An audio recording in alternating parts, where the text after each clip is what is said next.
నేను పరిశుద్ధుడనై ఉన్నాను గనుక మీరును పరిశుద్ధులైండుడని రాయబడి ఉన్నది.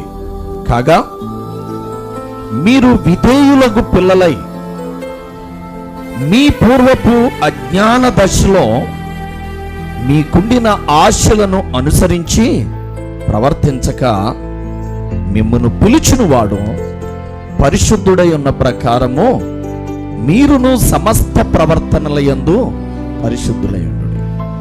ఇది హెచ్చరిక అనుకోండి, సూచన అనుకోండి. ఒకటే చెప్తున్నాడు, నేను పరిశుద్ధుడనై ఉన్నాను గనుక మీరును కూడా పరిశుద్ధులు. ఈ పరిశుద్ధత అనేది మన జీవితంలోనికి ఎలా వచ్చింది అనేటువంటిది మనకు తెలుసు. యేసుక్రీస్తు ప్రభువారు తన రక్తము ద్వారా మనల్ని శుద్ధి చేశాడు. తన రక్తం ఇచ్చి మనల్ని కొనుక్కున్నాడు. అట్టి దేవుడు ఇక్కడ ఏం మాట్లాడుతున్నాడు అని అంటే, మీరు ఆల్రెడీ పరిశుద్ధపరచబడ్డారు, శుద్ధి చేయబడ్డారు, పవిత్రులు అయిపోయారు. ఆ పరిశుద్ధతను మనం ఏం చేసుకోవాలి?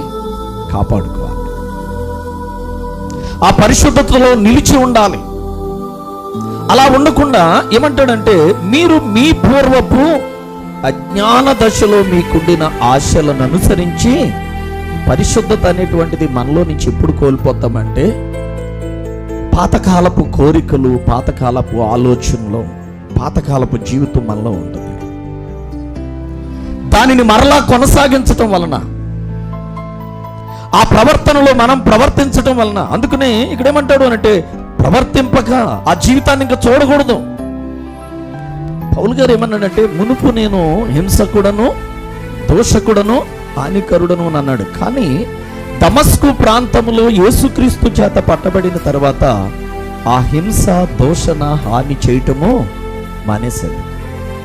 వాటి జోలికి వెళ్ళలేదు.